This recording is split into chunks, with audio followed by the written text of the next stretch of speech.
Verano de 1947. El oficial Philip Corso está de servicio en la base militar de Fort Riley, Kansas, cuando en una misión de patrulla encuentra algo que cuestiona los fundamentos de la historia. Corso era militar de carrera, un oficial muy respetado en los servicios de inteligencia, con capacidad de decisión en caso de guerra. Pero juró que en un edificio abandonado dentro de un cajón de embalaje se guardaba el cuerpo de un ser de otro planeta.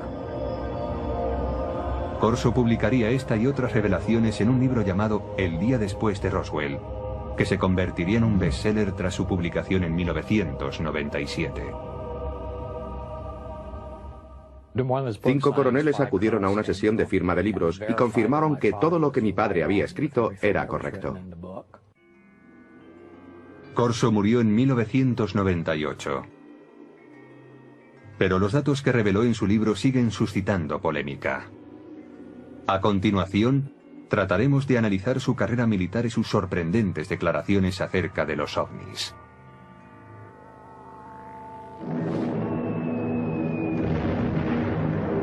...1942... el año siguiente al ataque de Pearl Harbor. Philip Corso, un joven de una pequeña ciudad de Pensilvania, es reclutado por el ejército. Durante la Segunda Guerra Mundial se prepara como oficial de los servicios de inteligencia y después, a la edad de 29 años, trabajará en Roma. Su misión: descubrir y eliminar agentes soviéticos. Cuando el ejército de los Estados Unidos ocupó Roma, lo que quería era que el gobierno de la posguerra fuese un gobierno amigo, no un gobierno comunista. Corso desempeñaba una labor de responsabilidad. Se le consideraba un hombre con futuro. En abril de 1947, Corso vuelve a los Estados Unidos para seguir su preparación en el servicio de inteligencia del ejército en Fort Riley. 3 meses más tarde, en julio de 1947, llega la noche en que, según declara, tiene lugar el hallazgo que tanto le impresionó. Corso tiene 32 años y es el oficial de guardia aquella noche. La seguridad de la base está bajo su responsabilidad. Esa noche, Fort Riley bulle de actividad. Han llegado a la base de Kansas 5 camiones con los restos del misterioso accidente de una aeronave en Roswell, Nuevo México.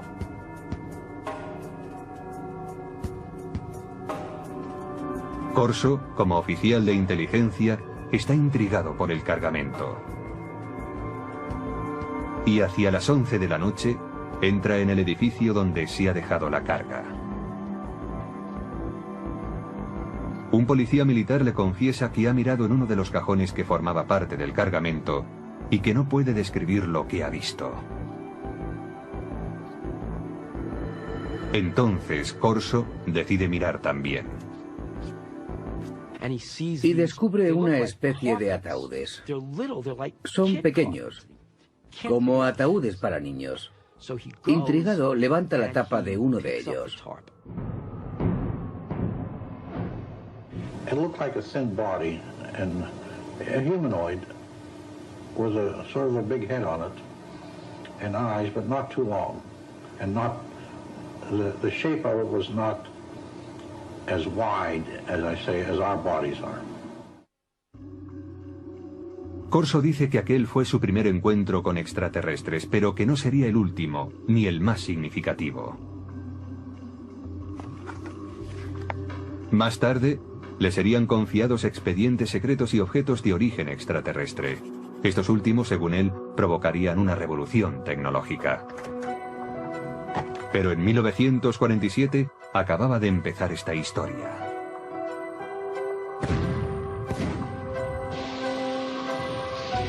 La Guerra de Corea, iniciada en 1950, abre un paréntesis en las reflexiones de Philip Corso sobre seres extraterrestres. Corso entra a formar parte del personal del general Douglas MacArthur como especialista en artillería para las fuerzas de las Naciones Unidas. Tras el armisticio de 1953 se queda en Asia como oficial de inteligencia. Se ocupará de la repatriación de prisioneros estadounidenses y aliados. Llegué a conocer a Philip Corso porque se encargó de la liberación de prisioneros de guerra en el lejano Oriente, a las órdenes de MacArthur, y más tarde fue oficial de proyectos especiales en el Consejo de Seguridad Nacional, trabajando para Eisenhower en la Casa Blanca. Según su expediente militar, Corso es ascendido al rango de teniente coronel en julio de 1953. Según afirmó, fue asesor personal del presidente Dwight Eisenhower, al que informó de la creciente infiltración del KGB en la CIA.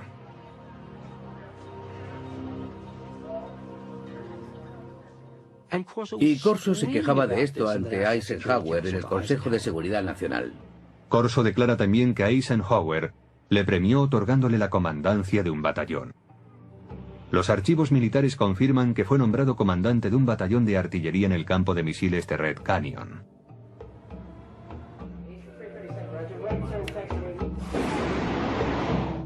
En octubre de aquel año, Corso está al mando de un batallón en Alemania Occidental, donde desarrolla nuevas estrategias de tiro para ataques nucleares.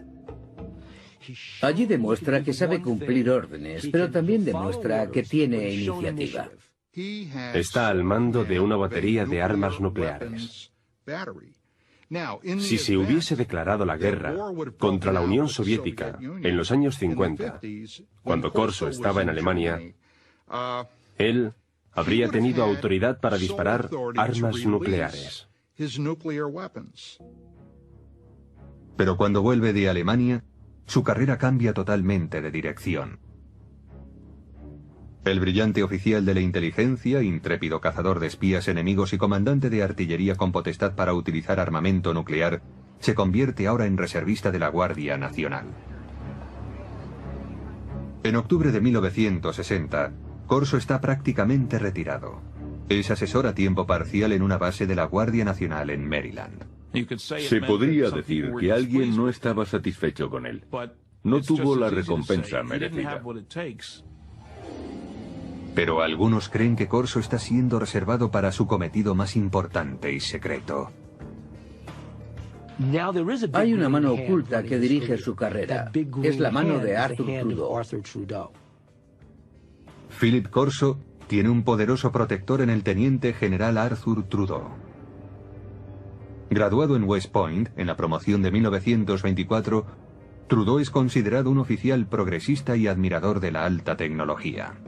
En la época de la Guerra Fría es el primero en proponer una formación tecnológica para los oficiales de la inteligencia, y en 1958 es nombrado director del área de investigación y desarrollo del ejército.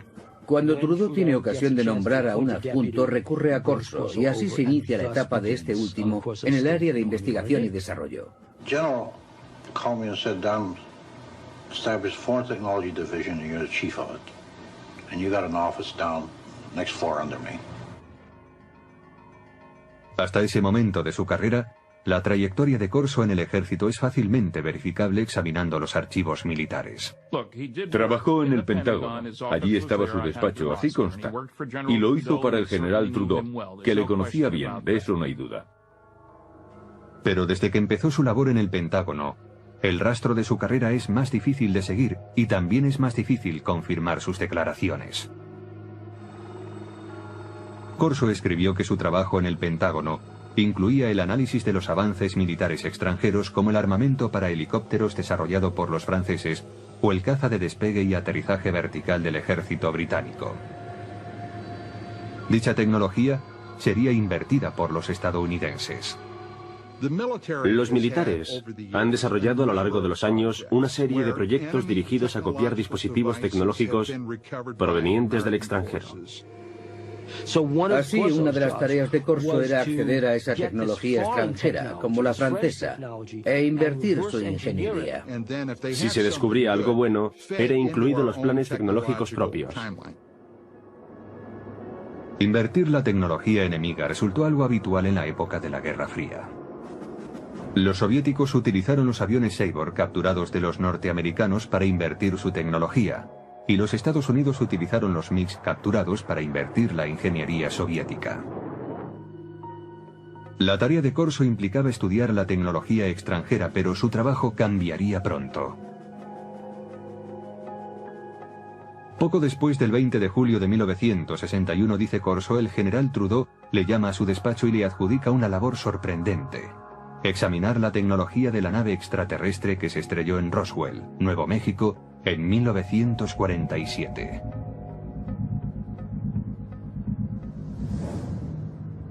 Trudeau envió un archivador al despacho de Corso. Según este, el archivador guardaba pruebas de diferentes visitas de extraterrestres a la Tierra, así como de su tecnología que afirmaba sería utilizada para desarrollar la nuestra.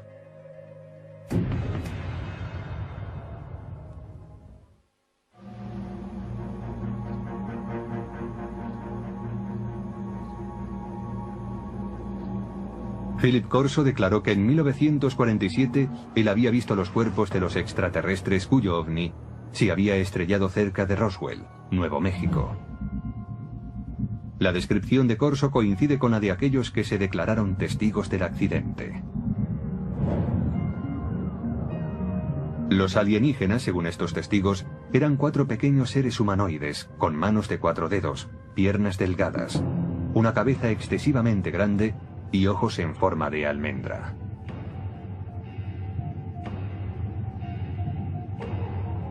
Dichas descripciones aparecen supuestamente en los documentos clasificados por los investigadores del gobierno. Hasta el día de hoy, dichos documentos no han sido autentificados.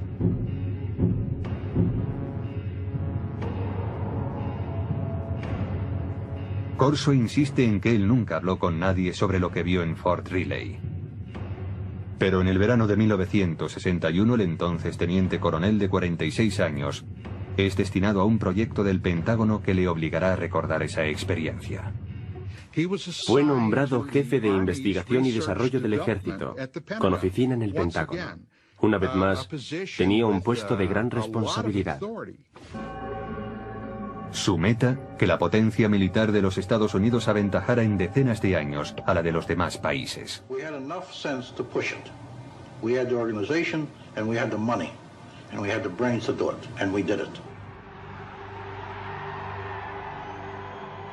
Durante la época de la Guerra Fría, dice Corso, preocupaba mucho al gobierno que los rusos llegasen a tener acceso a los materiales extraterrestres o, lo que era aún peor, que los alienígenas utilizaran su superior tecnología para invadir la Tierra. Según Corso, un armario archivador contiene los extraordinarios utensilios hallados en Roswell.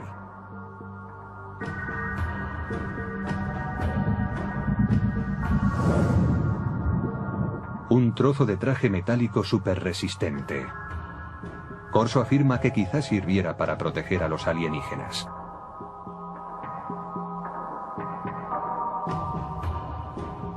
Un tubo que parece lanzar una potente luz roja. El teniente coronel piensa que podría ser un instrumento quirúrgico o un arma. Una corona para la cabeza que, según los informes militares, podría haberse usado para transmitir pensamientos o para guiar la nave espacial. Circuitos impresos en miniatura, posiblemente un microcircuito prefabricado.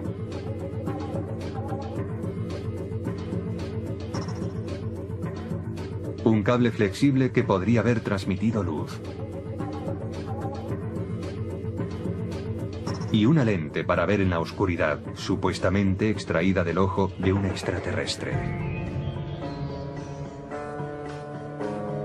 Para identificar tan extraños objetos, Corso declara haber estudiado con detalle documentos clasificados del gobierno referentes a la tecnología extraterrestre supuestamente encontrados en Roswell.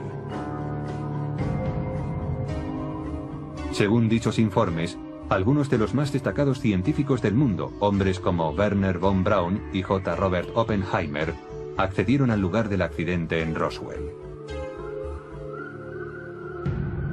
Corso dice que el teniente general Trudeau le autorizó a confeccionar la lista de hombres que incluiría en su equipo.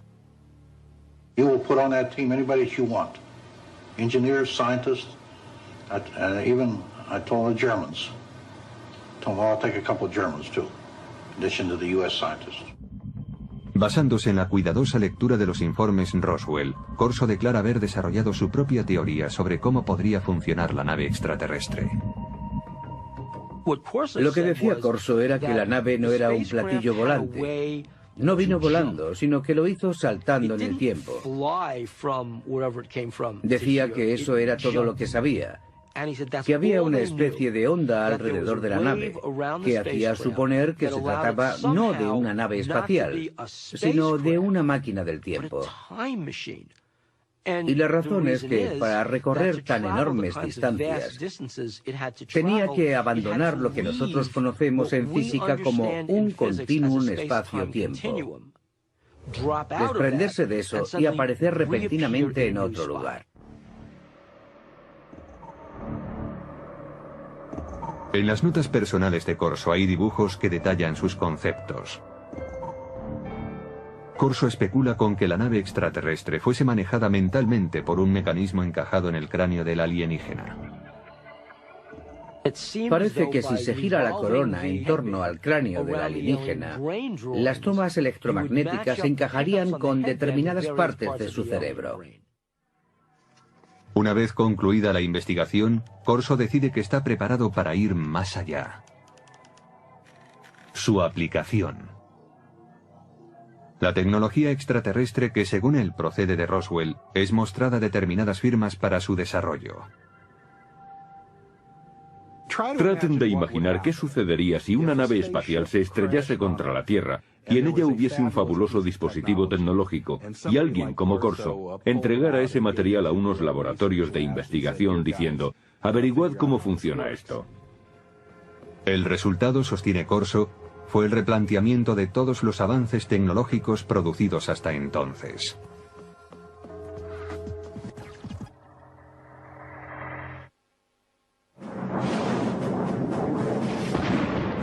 En la década de 1960, la potencia militar estadounidense está plenamente entregada a la Guerra Fría. El teniente coronel Philip Corso quiere usar en su apoyo la tecnología extraterrestre. A finales del verano de 1961, empieza a ponerse en contacto con laboratorios de armamento militar para tratar la cuestión. Los laboratorios del ejército también tenían científicos civiles, y aunque tenía que permitirles el acceso al material clasificado, Phil Corso se sentía muy cómodo trabajando con científicos civiles. Además, todas las autorizaciones formales corrían a cargo de los laboratorios. En Estados Unidos existen numerosos laboratorios de alta tecnología donde científicos civiles trabajan en proyectos militares.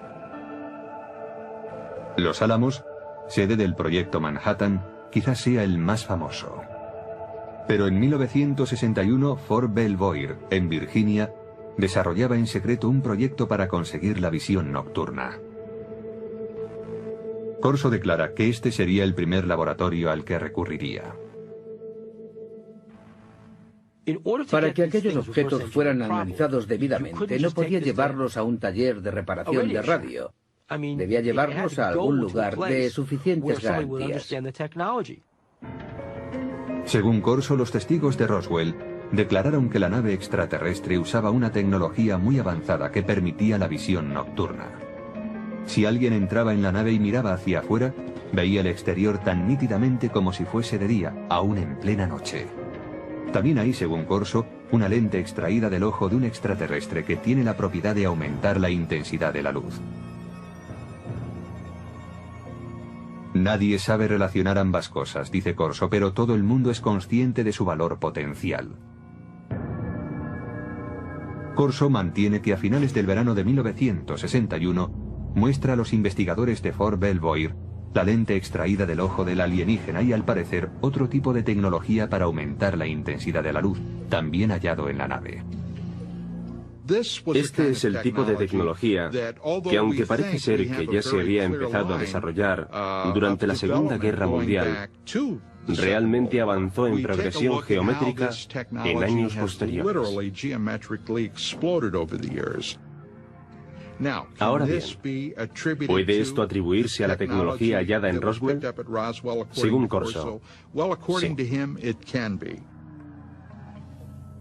Corso dice que no pudo desarrollarse el mecanismo de control mental. Su teoría era que solo podía funcionar con el cerebro de un extraterrestre. Pero este revés no impide el desarrollo de otro dispositivo. Un circuito impreso de sofisticado diseño. We also had a little charred chip.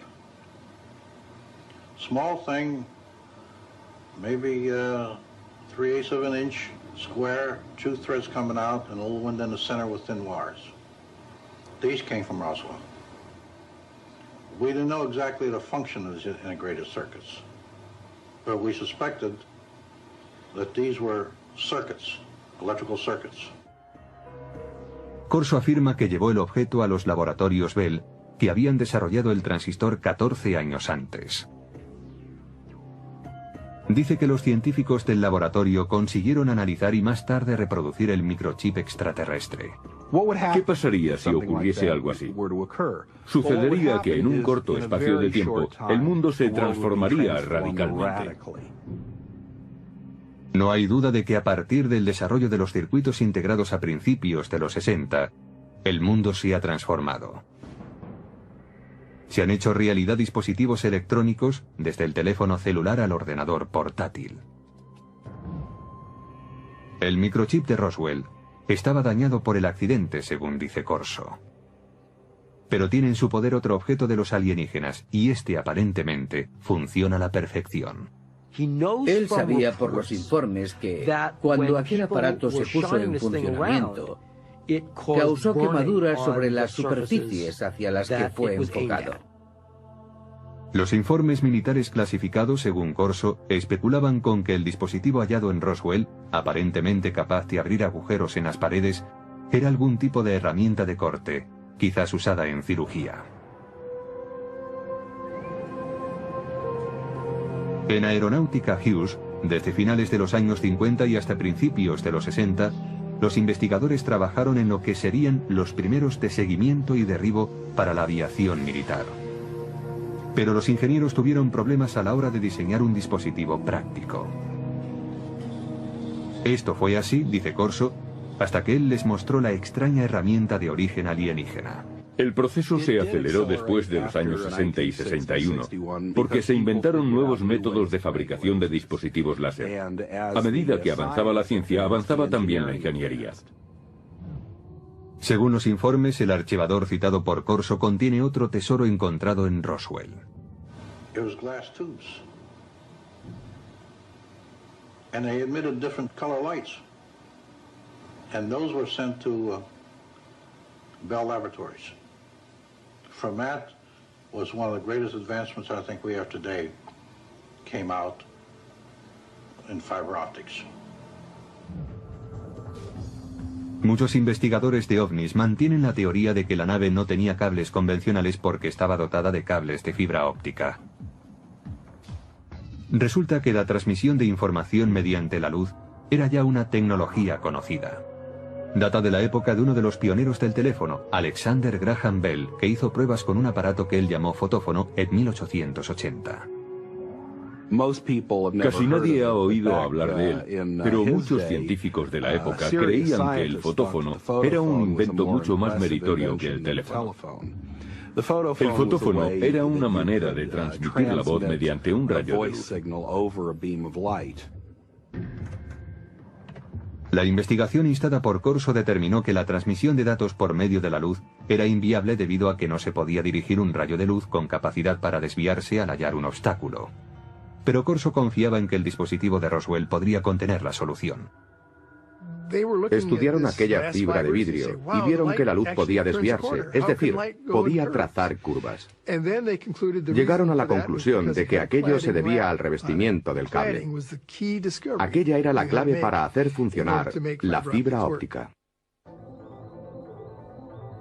Aunque el uso de la fibra óptica no se generalizó hasta los años 70, los investigadores de ovnis creen que el revestimiento del dispositivo extraterrestre, una capa externa que cubría la fibra conductora, es lo que posibilitó el avance de la fibra óptica en nuestro planeta.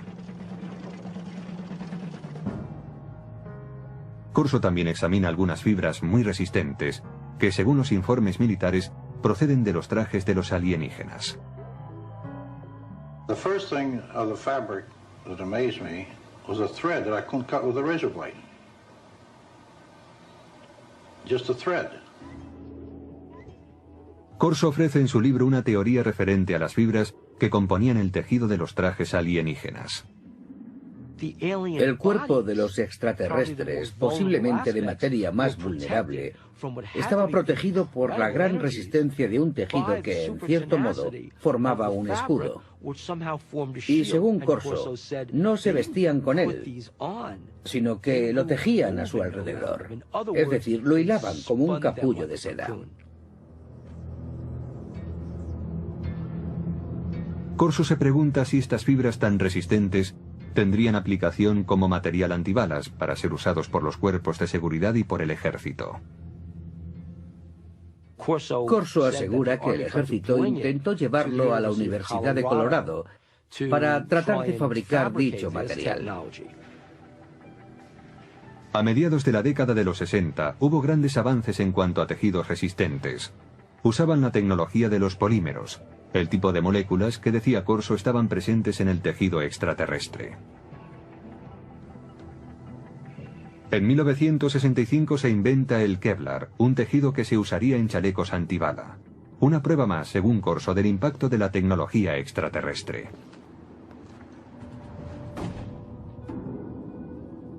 Nadie niega que el periodo en que el teniente coronel trabajó en el Pentágono coincide con un periodo de gran desarrollo tecnológico en los Estados Unidos.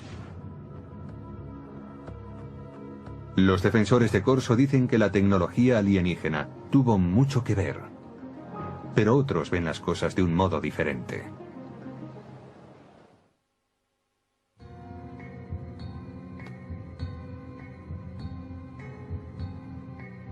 En su libro El día después de Roswell, el teniente coronel Philip Corso declara haber introducido la tecnología extraterrestre hallada tras el incidente de Nuevo México en la agenda de los militares estadounidenses.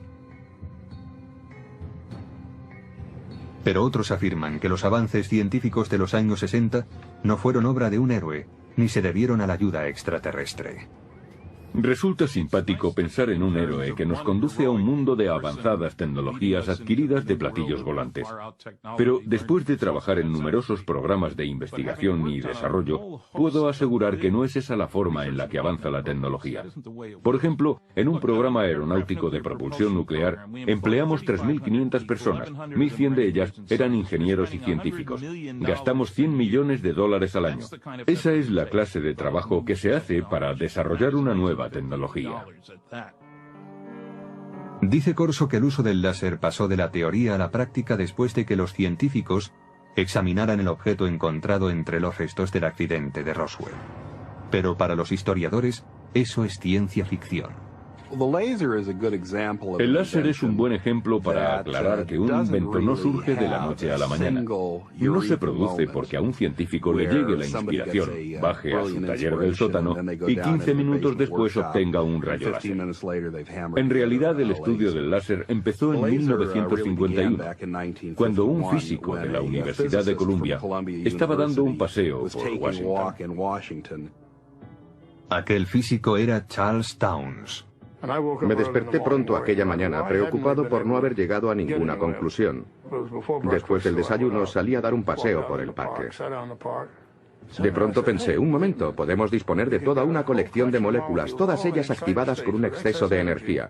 Me puse a hacer números y comprobé que podía hacer que aquello oscilara.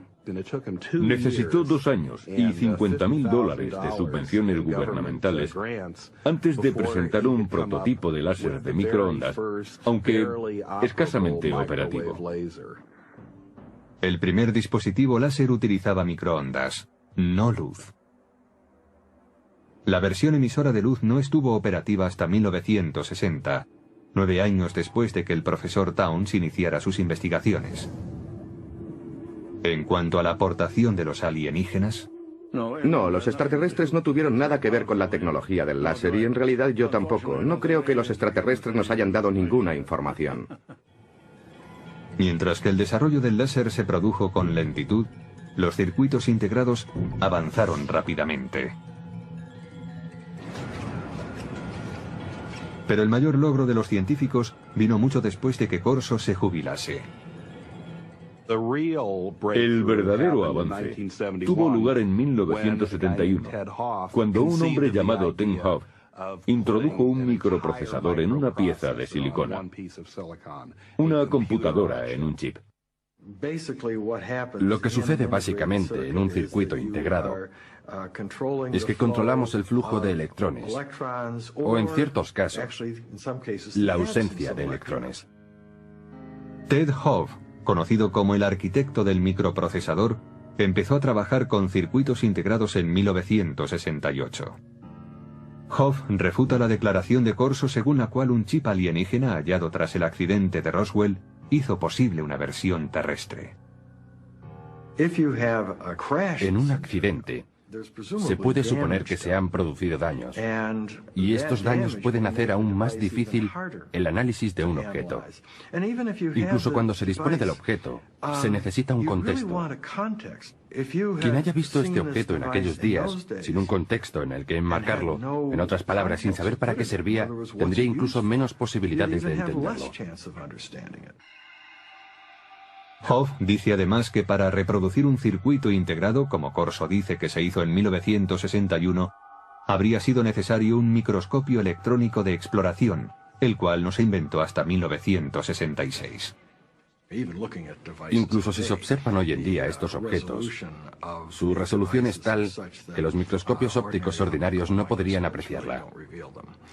Haría falta algo más sofisticado. No creo que en aquel tiempo nadie hubiese podido imaginar qué cosa era aquella. Philip Corso dice también que el cable de fibra óptica extraterrestre inspiró a los científicos. Pero los científicos no apoyan su afirmación, porque la fibra óptica requirió una confluencia de tecnologías que fueron apareciendo a lo largo de décadas. La idea empezó a ser realmente interesante en 1965, cuando el láser ya estaba disponible. Alguien supuso entonces que se podía dar un uso comercial a la fibra óptica. Y así, poco después, el proyecto fue abordado por un trío de inventores en Corning. Consiguieron por fin fabricar fibra óptica en 1970. La luz de un láser mejoraba la fuerza de la señal.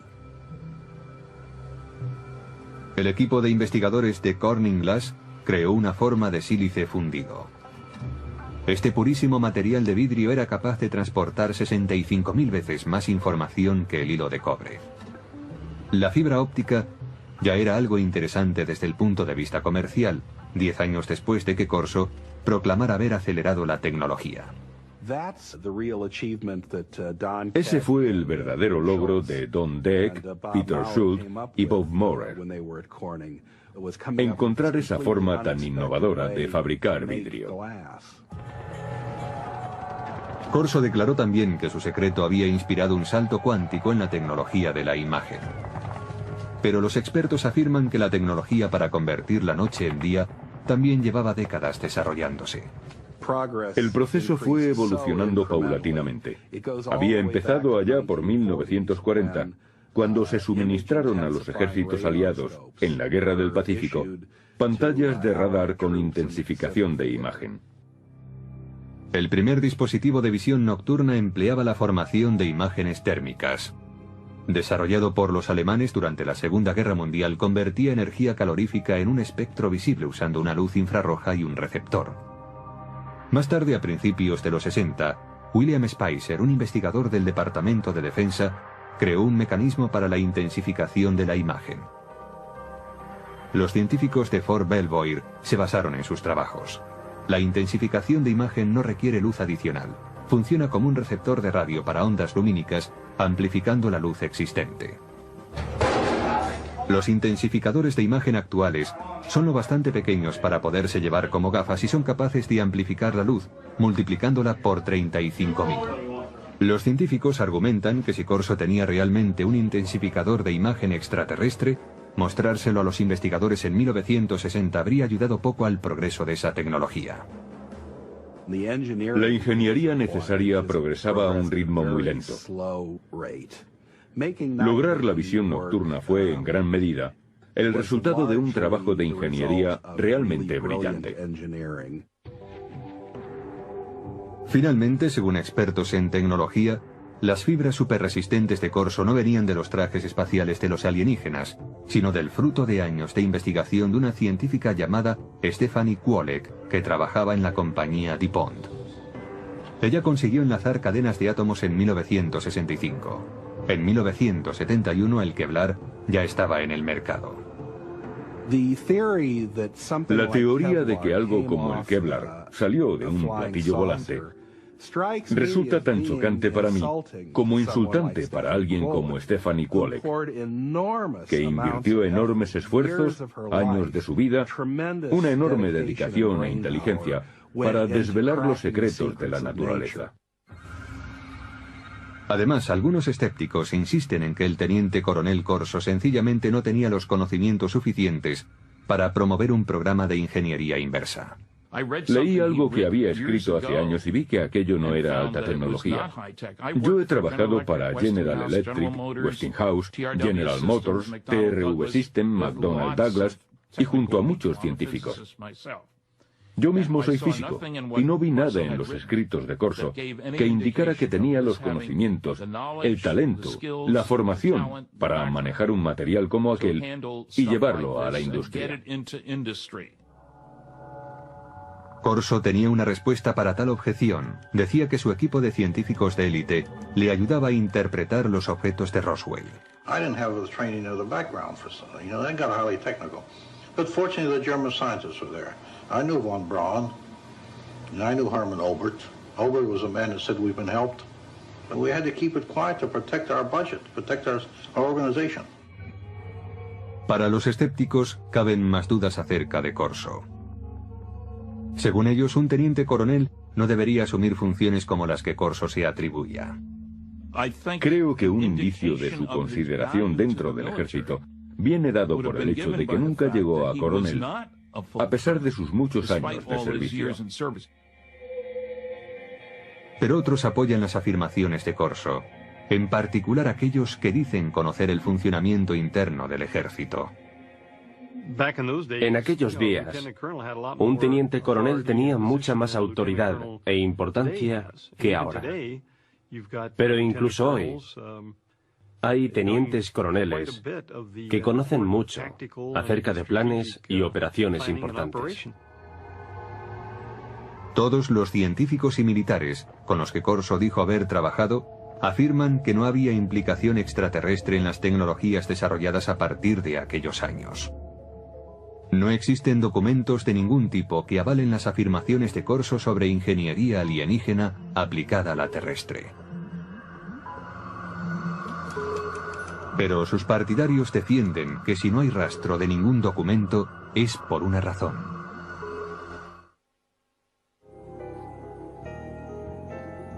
Quienes creen que una nave extraterrestre se estrelló cerca de Roswell coinciden en una cosa: el gobierno ocultó sistemáticamente la verdad. El gobierno de los Estados Unidos y otros gobiernos del mundo han ocultado pruebas para dar este asunto por concluido, pretendiendo así acabar con el misterio. Philip Corso alega que él también debía mantener en secreto su programa de ingeniería inversa. We couldn't discuss it. We made a decision. It cannot be discussed outside of us. We're doing good. We have the authority, we have the money for our R&D projects. Well, that's fine. Let's keep it that way. Let's not get mixed up in the murky area of whether they exist or not. En cuanto a la contribución de Corso a los avances de la ciencia, los escépticos dicen que la tecnología que él declara haber impulsado por aquella época ya estaba a punto de aparecer. Como prueba, aluden a la famosa corona de control mental, una tecnología extraterrestre que Corso reconoció que no pudo ser desarrollada. Hoy está en camino de convertirse en realidad sin su ayuda. Desde los años 70, los científicos han estado experimentando con las ondas cerebrales salidas del electroencefalógrafo para suministrar información y alterar el comportamiento. En la actualidad es posible usar juegos como este que informan a través de un electroencefalógrafo para aprender a controlar los estados del cerebro. Pero la tecnología del control mental ha avanzado más aún.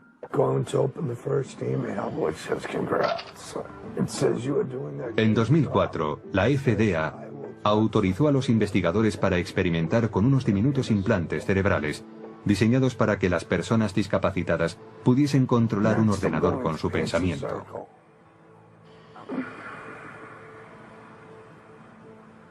Los investigadores de ovnis dicen que los supuestos ocultamientos del gobierno pueden oscurecer para siempre los hechos de Roswell.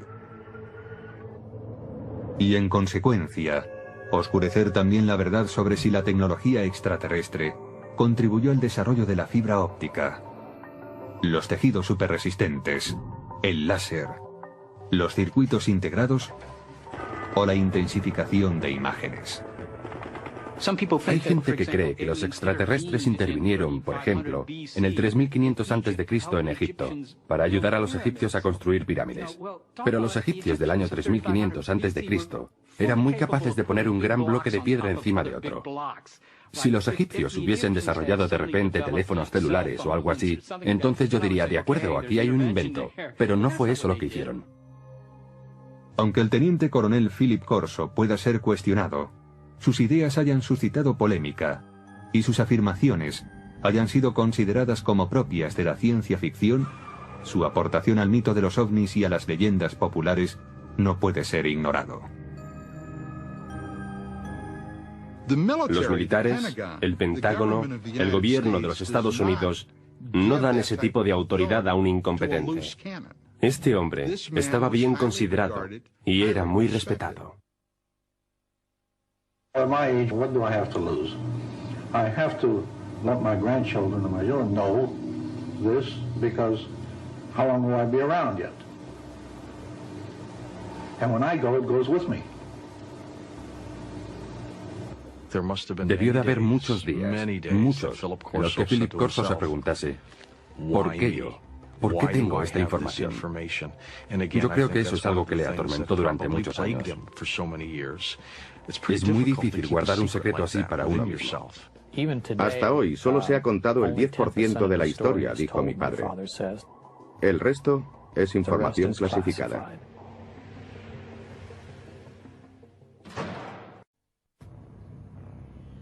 Julio de 1947, Roswell, Nuevo México. Muchos creen que los restos encontrados en el desierto cerca de esta pequeña ciudad pertenecen a un ovni. La pregunta es, ¿existen los ovnis? La respuesta es sí. Aún perdura la controversia sobre lo que aconteció allí aquella noche. Un exoficial de inteligencia del ejército de los Estados Unidos ha contribuido a la polémica. Según él, los ovnis no solo existen, sino que el ejército estadounidense ha copiado tecnología avanzada de ellos. Él lo sabe, afirma, porque ha tenido en sus manos muestras de esa tecnología y ha visto los cuerpos de los alienígenas encontrados en Roswell. The humanoid type body came from the Roswell area where there was a crash in 1947. ¿Por qué debemos creerle? ¿Por su rango? ¿Por los años de servicio al país y por su reputación? Pues era considerado uno de los militares más brillantes en su especialidad. ¿Quién es este individuo? ¿Qué dijo en el pasado? ¿Cuáles de sus predicciones se han cumplido?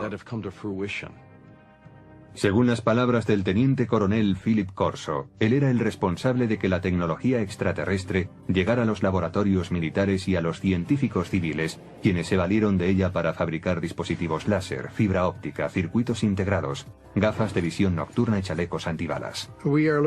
Estudiamos platillos volantes que se han estrellado o que han sido derribados y tratamos de averiguar cómo funcionan. Muchos niegan que la tecnología extraterrestre haya sido el motor de la industria militar. Es una forma peculiar de confiar en la ingenuidad humana.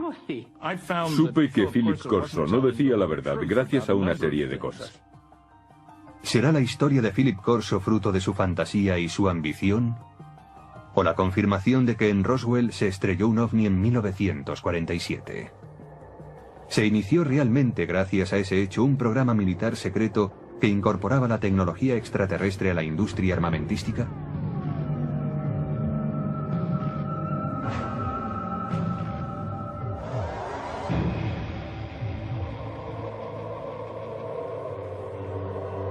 El día después de Roswell.